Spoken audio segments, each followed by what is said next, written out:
بسم اللہ الرحمن الرحیم۔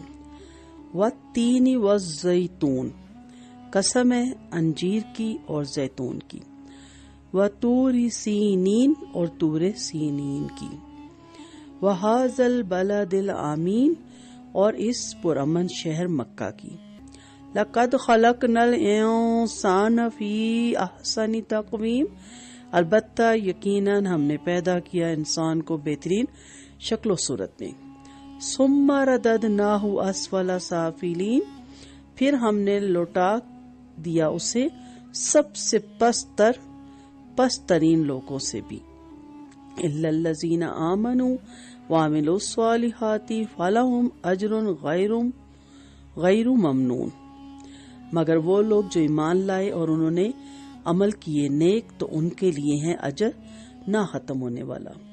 فما یکذبک بعد بالدین، پھر اے انسان کون سی چیز جھٹلانے پر آمادہ کرتی ہے تجھ کو اس کے بعد جزا کو، الیس اللہ باحکم الحاکمین، کیا نہیں ہے اللہ بڑا حاکم سب حاکموں سے۔ سورت 3، اس سورت کے پہلے ہی لفظ التین کو اس کا نام قرار دے دیا گیا۔ اس سورت کے مضمون سے ظاہر ہوتا ہے کہ یہ سورت بھی نبوت کے ابتدائی دور میں نازل ہوئی۔ اس سورت کا موضوع ہے کہ انسان بہترین فطرت پر پیدا کیا گیا ہے، لیکن یہ برے کردار کی وجہ سے ذلت کی پستیوں میں جا گرتا ہے۔ نیز یہ بھی بتایا گیا کہ کون سی چیز انسان کو کھلے خسارے سے بچائے گی۔ سورت 3 مکی ہے، اس میں 8 آیتیں ہیں، 1 رکوع ہے، 34 کلمات ہیں اور 165 حروف ہیں۔ اللہ تعالیٰ نے درجہ ذیل 4 قسمیں کھا کر یہ بات بیان کی کہ یقیناً ہم نے انسان کو بہترین شکل اور صورت میں پیدا کیا۔ انجیر اور زیتون کی قسم۔ انجیر اور زیتون سے مراد وہ علاقہ ہے جہاں ان کی پیداوار زیادہ ہے، اور وہ ہے بیت المقدس فلسطین، جو بہت سے انبیاء علیہ السلام کا مسکن اور مدفن رہا ہے۔ طور سین کی قسم، اس سے مراد طور پہاڑ ہے جہاں حضرت موسیٰ علیہ السلام کو نبوت عطا کی گئی۔ پرامن شہر کی قسم، پرامن شہر سے مراد مکہ مکرمہ ہے، اس میں قتال اور لڑائی جھگڑے کی اجازت نہیں ہے، نیز جو اس میں داخل ہو جائے اسے امن حاصل ہو جاتا ہے، اس بنا پر اس کو پرامن شہر کہا جاتا ہے۔ غرض اللہ تعالیٰ نے 3 مقامات کی قسمیں کھائیں جن میں سے ہر جگہ جلیل القدر صاحب شریعت پیغمبر مبعوث ہوئے۔ انسان کا شرف۔ اللہ تعالیٰ نے اپنی تمام مخلوقات میں سب سے زیادہ حسین اور خوبصورت انسان کو بنایا۔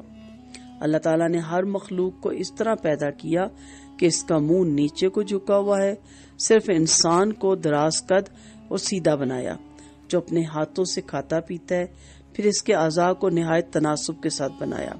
ان اعضاء میں ظاہری اور زیادہ کام میں آنے والے اہم عضو 2 بنائے اور ان میں نہایت مناسب فاصلہ رکھا، پھر اس کو عقل، سوچ، فہم، حکمت، سننے اور دیکھنے کی وہ قوت عطا کی جو کسی اور مخلوق کو اس انداز میں نہیں دی گئی۔ یوں انسان ظاہری شکل و صورت اور حسن و جمال کے اعتبار سے بھی دیگر مخلوقات سے ممتاز ہے، اور عقل، سوچ، فہم اور فراست کے لحاظ سے بھی اللہ تعالیٰ کی قدرت کا بہترین شاکار ہے۔ انسان کا انتہائی پستی کی طرف لوٹایا جانا، یہ بھی اس میں ذکر ہے۔ اللہ تعالیٰ نے فرمایا کہ جس طرح انسان اپنی ابتدا اور جوانی میں ساری مخلوقات سے زیادہ حسین اور سب سے بہتر تھا، اسی طرح آخر میں اس پر یہ حالت بھی آتی ہے کہ وہ کمزور ہو جاتا ہے اور عقل اور فہم کی صلاحیتیں اس سے چھین جاتی ہیں۔ بہت سے انسان اس حالت سے دوچار ہوتے ہیں، یہاں تک کہ بعض نہایت نیک لوگ بھی بڑھاپے میں اس سے محفوظ نہیں رہتے۔ چنانچہ ایسے نیک لوگ بڑھاپے میں عقل اور فہم کی صلاحیتوں سے محروم یا جسمانی کمزوریوں کی وجہ سے مجبور اور معذور ہو جائیں، تب بھی ان کے نامہ اعمال میں وہ نیکیاں درج ہوتی رہیں گی جو وہ کمزوری کے اس دور سے پہلے کرتے رہے ہوں گے۔ انسان کو پستیوں سے بھی پست تر لوٹا دیا جانے کا ایک مطلب یہ بھی ہے کہ لوگ اللہ تعالیٰ کی نعمتوں کا شکر کرنے کے بجائے اللہ تعالیٰ کی نافرمانی کا راستہ اختیار کرتے ہیں اور کفر اور شرک میں ساری زندگی گزار دیتے ہیں۔ انہیں اللہ تعالیٰ نے دنیا میں بہترین شکل و صورت پہ پیدا فرمایا اور عقل اور فہم کی اعلیٰ صلاحیتوں سے نوازا، لیکن انہوں نے اپنے کردار اور عمل سے اپنے آپ کو جہنم کی انتہائی پست درجے کا مستحق ٹھہرایا۔ چنانچہ یہ لوگ آخرت میں جہنم کا ایندھن بنیں گے، لیکن ایمان والے اس بدترین سزا سے محفوظ رہیں گے۔ اللہ ہمیں ان لوگوں میں شامل کرے۔ اس کا ایک تیسرا مفہوم یہ بھی ہے کہ انسان اپنے اس شرف اور عظمت کے باوجود اخلاق اور کردار کے اعتبار سے اس قدر گھٹیا بن جاتا ہے کہ بدترین جانوروں سے بھی زیادہ گیا گزرا ہو جاتا ہے اور اپنی ہی جنس کو تباہ و برباد اور انہیں قتل و غارت گری کا نشانہ بنانے میں فخر محسوس کرتا ہے۔ البتہ اہل ایمان کردار کے اس گھٹیا پن سے ہمیشہ محفوظ رہتی ہے۔ اہل ایمان کے اجر کا سلسلہ ختم نہیں ہوتا۔ اللہ تعالیٰ نے اہل ایمان کی عظمت کو بیان کرتے ہوئے فرمایا کہ جو لوگ ایمان لائے اور نیک عمال کرتے رہے یہاں تک کہ ان پر بڑھاپا طاری ہو گیا، انہیں کمزوری نے آل لیا، تو ان کا وہ اجر اور ثواب بڑھاپے کی اس عمر میں بھی برابر لکھا جاتا رہے گا جو صحت اور جوانی کے زمانے میں ان کے نیک اعمال پر لکھا جاتا رہا ہوگا۔ جیسا کہ نبی کریم صلی اللہ علیہ وسلم کا فرمان ہے، جب بندہ بیمار یا مسافر ہو تو اس کے لیے اجر اس کے مثل لکھا جاتا ہے جو وہ حالت اقامت اور صحت میں کرتا رہتا ہے۔ صحیح بخاری کی حدیث ہے 2996۔ گویا ان کے اجر کا سلسلہ ختم ہی نہیں ہوتا، چاہے کسی وجہ سے وہ نیک اعمال کا سلسلہ جاری نہ بھی رکھ سکے۔ جھٹلانے پر کون سی چیز آمادہ کرتی ہے؟ اللہ تعالیٰ نے انسانی تخلیق کی عظمت اور فضیلت، اس پر اپنے خاص انعام اور بڑھاپے میں مزید اعزاز و اکرام سے نوازنے کا ذکر کرنے کے بعد انسان کو مخاطب کر کے کہا، اے انسان، اتنے شواہد دیکھ کر بھی تجھے کون سی چیز روز جزا کو جھٹلانے پر آمادہ کرتی ہے؟ جب تم اپنی پہلی مرتبہ کی پیدائش کو جانتا ہے تو پھر جزا سزا کے دن کے آنے پر اور دوبارہ زندہ ہونے پر تجھے یقین کیوں نہیں آتا ہے؟ کیا وجہ ہے کہ تو اسے نہیں مانتا؟ حالانکہ ظاہر ہے کہ جس نے پہلی دفعہ پیدا کر دیا اس کے لیے دوسری دفعہ پیدا کرنا کیا مشکل ہے۔ سب سے بڑا حاکم کون ہے؟ اللہ تعالیٰ کسی پر ظلم نہیں کرتا۔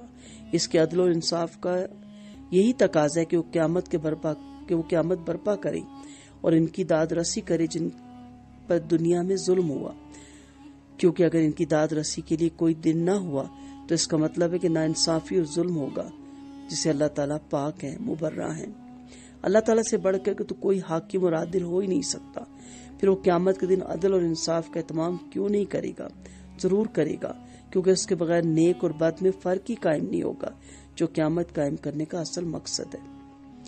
ایک ضعیف حدیث میں نبی کریم صلی اللہ علیہ وسلم نے فرمایا، جامع ترمذی کی حدیث ہے 3347، جو شخص سورۃ 3 پڑھے اور اس آیت پر پہنچے، الیس اللہ بأحکم الحاکمین، تو اسے چاہیے کہ یوں کہ بلا وانا علی ذالک من الشاہدین۔ چونکہ یہ حدیث سند کے اعتبار سے ضعیف ہے، اس لیے مذکورہ جواب دینے کی ضرورت نہیں ہے۔ آیت مبارک کی حکمتیں اور تقاضے۔ اللہ تعالیٰ نے تعظیم کے لیے ان مقدس مقامات کی قسمیں کھائیں جہاں وہی نازل ہوتی رہی۔ ہمیں بھی ان محترم جگہوں کے مقام اور مرتبہ کو لحاظ رکھنا چاہیے۔ اللہ تعالیٰ نے انسان کو بہترین شکل و صورت میں پیدا فرمایا اور عقل اور شعور جیسی عظیم نعمتیں عطا کی ہیں تاکہ وہ اپنی پیدائش کے مقصد کو سمجھے اور اللہ تعالیٰ کی بندگی کا فریضہ ٹھیک ٹھیک ادا کرے۔ بعض اوقات انسان اخلاق اور کردار کی انتہائی پستی کا شکار ہو جاتا ہے اور نسل انسانی کو تباہ اور برباد کرنے لگ جاتا ہے۔ جو لوگ صحت اور جوانی میں نیک اعمال کرتے ہیں، کمزور اور بڑھاپے ہونے پر بھی انہیں ان کے نیک اعمال کا پورا بدلہ ملتا رہے گا۔ انسان کو اللہ تعالیٰ کے انعامات اور احسانات کا شکر ادا کرنا چاہیے اور نافرمان بن کر روز جزا کو جھٹلانا نہیں چاہیے۔ اللہ تعالیٰ عادل اور انصاف پسند ہے جو کسی پر بھی ظلم نہیں کرتا۔ اس کے انصاف کا تقاضا ہے کہ ایک دن مقرر کرے جس میں نیک اور بد کو اس کے اچھے اور برے اعمال کا پورا پورا بدلہ دے۔ اللہ تعالیٰ اس وقت ہمیں نیک لوگوں میں شامل کرے، آمین۔ آئیے ایک مختصر سا پیپر دے دیتے ہیں۔ اللہ تعالیٰ نے کتنی قسمیں کھائیں اور کیوں کھائیں؟ لقد خلقنا الانسان فی احسن تقویم، آیت کی تفسیر سبق کی روشنی میں بیان کیجیے۔ ثم رددناہ اسفل سافلین، آیت کی تفسیر اپنے الفاظ میں بیان کریں۔ صحت اور جوانی میں نیک عمل کرنے والوں کے ساتھ بڑھاپے میں کیا سلوک ہوتا ہے؟ حدیث کی روشنی میں وضاحت کریں۔ قیامت کے دن کا ہونا کیوں ضروری ہے؟ تفصیل سے بیان کریں۔ درست عبارت کے سامنے رائٹ اور غلط عبارت کے سامنے رونگ کی علامت لگائیں۔ سورۃ التین مدینہ منورہ کے ابتدائی دور میں نازل ہوئی۔ انسانی عظمت کو واضح کرنے کے لیے اللہ تعالیٰ نے 3 مقدس مقامات کی قسمیں کھائی ہیں۔ جن مقامات کی قسمیں کھائیں وہ فلسطین، طور پہاڑ اور مکہ مکرمہ ہے۔ اللہ تعالیٰ نے انسان کو اپنی تمام مخلوقات میں سب سے زیادہ حسین بنایا۔ ساری زندگی کفر اور شرک میں گزار کر انسان جہنم کے نیچے سے نیچے درجے کا مستحق بن جاتا ہے۔ اللہ تعالیٰ کے عدل کا تقاضا ہے کہ وہ قیامت کا دن برپا کریں۔ سورۃ 3 کو پڑھ یا سن کر اس کا جواب دینا چاہیے۔ درجہ ذیل قرآنی کلمات کا اردو میں استعمال بتائیے۔ الزیتون، خلقنا، رددناہ، عاملو، الحاکمی۔ الزیتون زیتون ہے، خلقنا پیدا کیا ہم نے، رددناہ لوٹا دیں گے ہم اس کو، عاملو انہوں نے عمل کیے، الحاکمین حاکموں میں سب سے بڑا حاکم بھی آپ اسے کہہ سکتے ہیں، ورنہ سمپل ہو جائے گا حاکمین، حاکمی کے حاکم، حکم، حکمران، سب حاکموں میں سے بڑا حاکم۔ وآخر دعوانا ان الحمد للہ رب العالمین، سبحانک اللہم و بحمدک، نشہد ان لا الہ الا انت، نستغفرک و نتوب الیک۔ السلام علیکم ورحمۃ اللہ وبرکاتہ۔ دعاؤں میں یاد رکھیے گا۔